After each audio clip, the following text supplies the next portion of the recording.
I'm Michael Voltaggio. Welcome to Top Recipe, presented by Truvia Sweetener.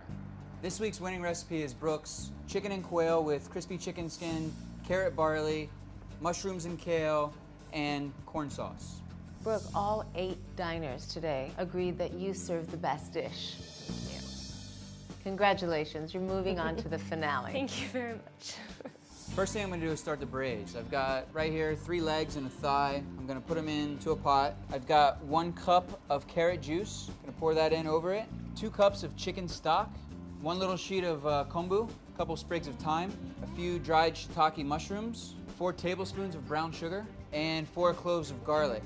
I'm gonna turn this on medium heat, cover it with a lid, and let it braise for about 30 minutes. While that's cooking, I'm gonna move on to the barley. I've got here 1 cup of pearl barley, 2 each cloves of garlic that have just been sliced thin, and 3 cups of carrot juice. And I'm going to let that simmer for about 30 to 35 minutes as well. While the chicken's braising and the barley's cooking, I'm gonna move on to the crispy chicken skin. I've got here 2 chicken skins. So what I did was I took the chicken skin, laid it on a plate, and you can do this the night before. Put it in your refrigerator and let it dry out just a little bit naturally. What I'm gonna do with it now is I've got my oven preheated to 350 degrees. I'm going to lay the chicken skin out on a cookie tray with a piece of parchment paper. Season it with a spice mixture of 1 teaspoon paprika, 1 teaspoon onion powder, and 1 teaspoon of smoked salt. Take a rack, flip it upside down, put it on top, and bake this in the oven at 350 degrees for about 15 minutes. What you end up with is these beautiful, rendered out, crispy chicken skin chips. Next thing we're gonna do is braise our kale. This is just a quick braise, so I've got here 2 tablespoons of bacon fat. I'm gonna sweat half a shallot that's been sliced thin right in there with the fat. I'm just gonna cook them a little bit until they become somewhat translucent. Once they are, we're gonna add our kale. So I'm gonna take that kale, add it right to the pot.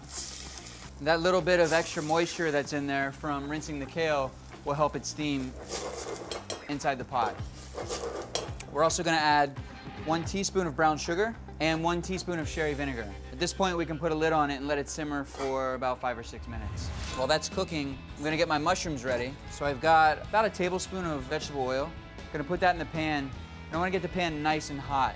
What I've done with the pearl onions here is just quickly blanched them and peeled them. So I dropped them in hot water, took them out, and peeled all the skins off of them so that I've got perfectly peeled pearl onions.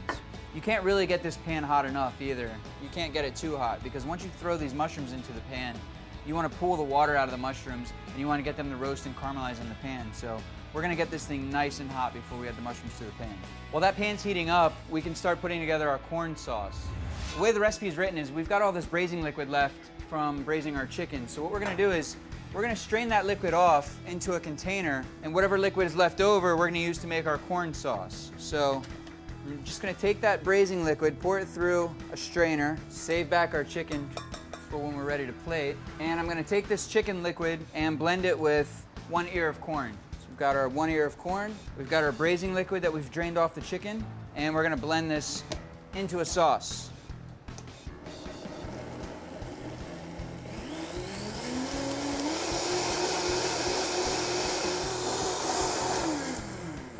At this point, we've got a nice smooth coulis. I'm gonna season it with a little bit of salt, pulse it just a little bit more in the blender,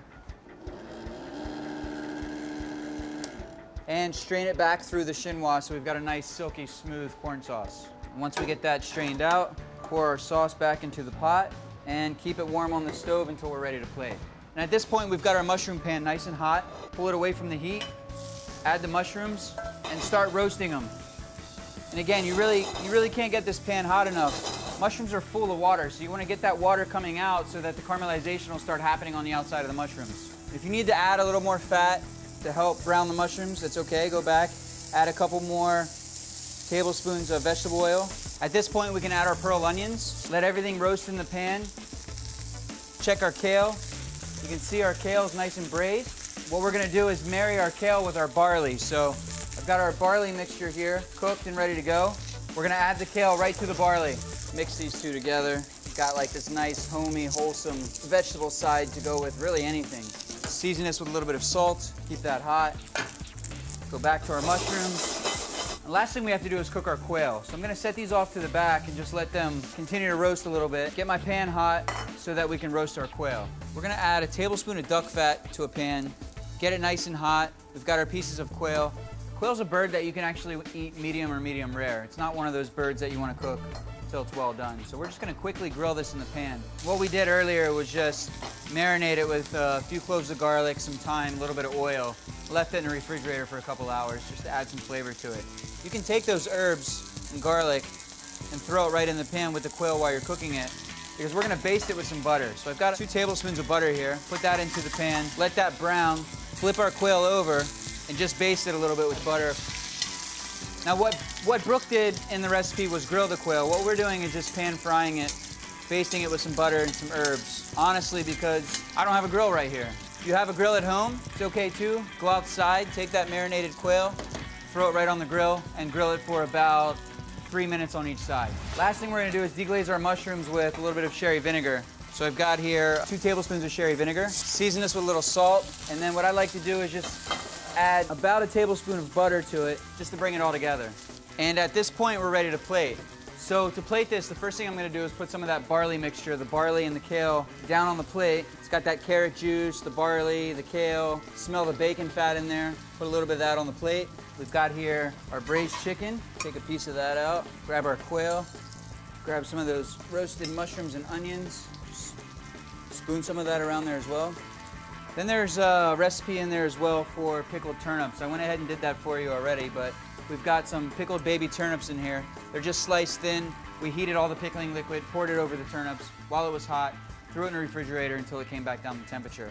Just a quick turnip pickle. We've got our corn sauce that we made from the braising liquid of the chicken that we blended with that corn. Spoon that right over top of the dish. And last is our, what I think is probably the best part, the crispy chicken skin. And there is Brooke's winning dish of chicken and quail with kale barley, corn sauce, pickled turnips, and crispy chicken skin. I'm Michael Voltaggio. Thanks for watching Top Recipe, presented by Truvia Sweetener. See you next time.